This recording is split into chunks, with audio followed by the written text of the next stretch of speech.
Sagutin mo ako. Saan mo kinuha tong perang to? Ninakawan mo ang cafe? Para lang makapagbigay ka ng pera dito sa babaeng to? Tali, paano mo nagawa sa akin to? Nay, Ibalik mo sa akin yan, Rosel. Ikaw babae ka. Napakasama talaga ng ugali mo. Tinuturuan mo si Tali magnakaw?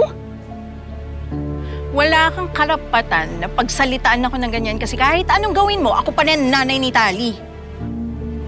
pwede bang tumigil ka na? Hindi ka nakakatulong eh. Nay.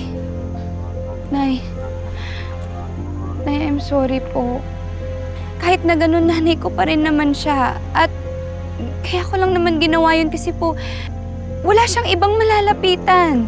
E paano naman ako? Ni minsan ba naawa ka sa akin?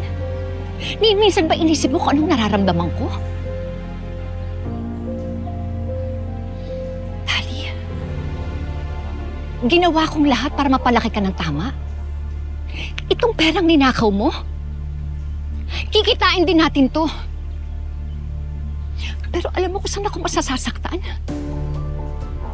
Pinaparamdam mo sa akin na mali ang pagpapalaki ko sa'yo. Na wala akong kwentang nanay.